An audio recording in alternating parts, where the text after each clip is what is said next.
예수께서 제자들과 함께 겟세마니라는 곳에 가셨다.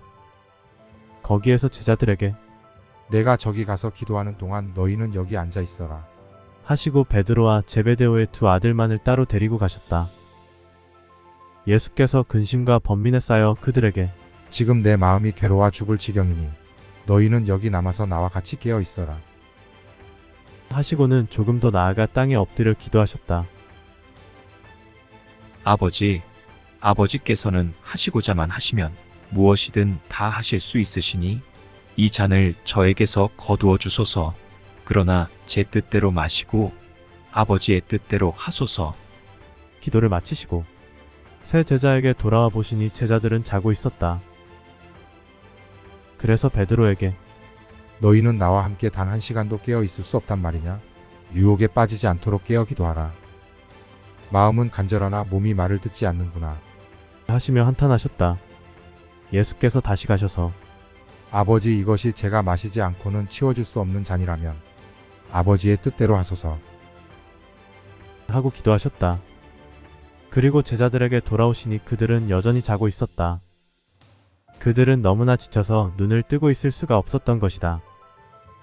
하는 수 없이 제자들은 그대로 두시고 세 번째 가셔서 같은 말씀으로 기도하셨다. 그리고 제자들에게 돌아와 이렇게 말씀하셨다. 아직도 자고 있느냐? 자, 때가 왔다. 사람의 아들이 죄인들 손에 넘어가게 되었다. 일어나 가자. 나를 넘겨줄 자가 가까이 와 있다. 예수의 말씀이 채 끝나기도 전에 12 제자의 하나인 유다가 다가왔다. 그를 따라 대사제들과 백성의 원로들이 보낸 무리가 칼과 몽둥이를 들고 몰려왔다. 배반자는 그들과 미리 암호를 짜고 내가 입맞추는 사람이 바로 그 사람이니 붙잡아라고 일러두었던 것이다. 그는 예수께 다가와서 선생님, 안녕하십니까? 하고 인사하면서 입을 맞추었다. 예수께서 자, 이 사람아, 어서 할 일이나 하라. 하고 말씀하시자 무리가 달려들어 예수를 붙잡았다. 그때 예수와 함께 있던 사람들 중 하나가 칼을 빼어 대사제의 종의 귀를 쳐서 잘라버렸다. 그것을 보시고 예수께서는 그에게 칼을 도로 칼집에 꽂아라. 칼을 쓰는 사람은 칼로 망하는 법이다. 내가 아버지께 청하기만 하면 당장에 12군단도 넘는 천사를 보내주실 수 있다는 것을 모르느냐? 그러나 그렇게 한다면 이런 일이 반드시 일어나리라고 한 성서의 말씀이 어떻게 이루어지겠느냐? 하시고는 무리를 둘러보시며 이렇게 말씀하셨다. 너희는 전에 내가 날마다 성전에 앉아서 가르치고 있을 때에는 나를 잡지 않다가 지금은 칼과 몽둥이를 들고 잡으러 왔으니 내가 강도란 말이냐? 그러나 이 모든 것은 예언자들이 기록한 말씀을 이루려고 일어난 것이다. 그때 제자들은 예수를 버리고 모두 달아났다. 사람들은 예수를 붙잡아 대사제 가야파의 집으로 끌고 갔는데 거기에는 율법학자들과 원로들이 모여 있었다. 베드로는 멀찍이 떨어져서 예수를 뒤따라 대사제의 관저에까지 가서 일의 결말을 보려고 안으로 들어가 경비원들 틈에 끼어 앉아 있었다. 대사제들과 온 의회는 예수를 사형에 처하려고 그에 대한 거짓 증거를 찾고 있었다. 많은 사람이 와서 거짓 증언을 하였지만 이렇다 할 증거를 얻지 못하였다. 그러다가 마침내 두 사람이 나타나서 이 사람이 하느님의 성전을 헐었다가 사흘 만에 다시 세울 수 있다고 말하였습니다. 하고 증언하였다. 이 말을 듣고 대사제가 일어나 예수께 이 사람들이 그대에게 이렇게 불리한 증언을 하는데 할 말이 없는가? 하고 물었다. 그러나 예수께서는 아무 말씀도 하지 않으셨다. 대사제는 다시 내가 살아계신 하느님의 이름으로 명령하니 분명히 대답하여라. 그대가 과연 하느님의 아들 그리스도인가? 하고 물었다. 예수께서는 그에게 그것은 너희 말이다. 하시고는 잘 들어두어라. 너희는 이제부터 사람의 아들이 전능하신 분이 오른편에 앉아 있는 것과 또 하늘의 구름을 타고 오는 것을 볼 것이다. 하고 말씀하셨다. 이 말을 듣고 대사제가 자기 옷을 찢으며 이 사람이 이렇게 하느님을 모독했으니 이 이상 무슨 증거가 필요하겠소? 여러분은 방금 하느님을 모독하는 말을 듣지 않았소? 자, 어떻게 했으면 좋겠소? 하고 묻자 사람들은 모두 사형에 처해야 합니다. 하고 아우성쳤다. 그리고 그들은 예수의 얼굴에 침을 뱉고 주먹으로 치고 또 어떤 자들은 뺨을 때리면서 그리스도야, 너를 때린 사람이 누구인지 알아맞혀 보아라. 하며 조롱하였다. 그동안 베드로는 바깥들에 앉아 있었는데 여종 하나가 그에게 다가와 당신도 저 갈릴레아 사람 예수와 함께 다니던 사람이군요. 하고 말하였다. 베드로는 여러 사람 앞에서 무슨 소린지 나는 모르겠소. 하고 부인하였다. 그리고 베드로가 대문께로 나가자 다른 여종이 그를 보고는 거기 있는 사람들에게 이 사람이 나자렛의 예수와 함께 다니던 사람이요. 하고 말하였다. 베드로는 맹세까지 하면서 나는 그 사람을 알지 못하오. 하고 다시 부인하였다. 조금 뒤에 거기 섰던 사람들이 베드로에게 다가오며 틀림없이 당신도 그들과 함께요. 함께요. 당신의 말씀만 들어도 알 수 있어. 하고 말하였다. 그러나 베드로는 거짓말이라면 천벌이라도 받겠다고 맹세하면서 나는 그 사람을 알지 못하오. 하고 잡아떼었다. 바로 그때에 닭이 울었다. 베드로는 닭이 울기 전에 3번이나 나를 모른다고 할 것이다 하신 예수의 말씀이 떠올라 밖으로 나가 몹시 울었다. 이른 아침에 모든 대사제들과 백성의 원로들이 예수를 죽일 계획을 짜고 그를 결박하여 총독 빌라도에게 끌고 가서 넘겨주었다. 그때 배반자 유다는 예수께서 유죄 판결을 받으신 것을 보고 자기가 저지른 일을 뉘우쳤다. 그래서 은전 30잎을 대사제들과 원로들에게 돌려주며 내가 죄 없는 사람을 배반하여 그의 피를 흘리게 하였으니 나는 죄인입니다. 하였다. 그러나 그들은 우리가 알 바 아니라 그대가 알아서 처리하라 하고 말하였다. 유다는 그 은전을 성소에 내동댕이 치고 물러가서 스스로 목매달아 죽었다. 대사제들은 그 은전을 주워들고 이것은 피값이니 헌금계에 넣어서는 안 되겠소 하며 의논한 끝에 그 돈으로 옹기장이의 밭을 사서 나그네의 묘지로 사용하기로 하였다. 그래서 그 밭은 오늘날까지 피의 바지라고 불린다. 이리하여 예언자 예레미야를 시켜 이스라엘의 자손들이 정한 한 사람의 몸값 은전 30잎을 받아서 주께서 나에게 명하신 대로 옹기장이의 밭값을 치렀다 하신 말씀이 이루어졌다. 예수께서 총독 앞에 서시자 총독은 내가 유다인의 왕인가? 하고 물었다. 예수께서는 그것은 내 말이다. 하고 대답하셨다. 그러나 대사제들과 원로들이 고발하는 말에는 아무 대답도 하지 않으셨다. 그래서 빌라도가 사람들이 저렇게 여러 가지 제목을 들어서 고발하고 있는데 그 말이 들리지 않느냐? 하고 다시 물었지만 예수께서는 총독이 매우 이상하게 여길 정도로 아무런 대답도 하지 않으셨다.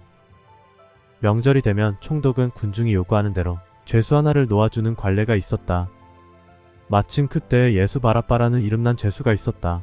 빌라도는 모여든 군중에게 누구를 놓아주면 좋겠느냐? 바라바라는 예수냐 그리스도라는 예수냐? 하고 물었다. 빌라도는 예수가 군중에게 끌려온 것이 그들의 시기 때문임을 잘 알고 있었다. 빌라도가 재판을 하고 있을 때 그의 아내가 전가를 보내어 당신은 그 무죄한 사람의 일에 관여하지 마십시오. 간밤에 저는 그 사람의 일로 꿈자리가 몹시 사나웠습니다. 하고 당부하였다. 그동안 대사제들과 원로들은 군중을 선동하여 바라바를 놓아주고 예수는 죽여달라고 요구하게 하였다. 총독이 이 두 사람 중에서 누구를 놓아 달라는 말이냐? 하고 묻자 그들은 바라바요! 하고 소리 질렀다. 그래서 그리스도라는 예수는 어떻게 하면 좋겠느냐? 하자 모두들 십자가에 못 박으시오! 하고 소리 질렀다. 빌라도가 도대체 그 사람의 잘못이 무엇이냐?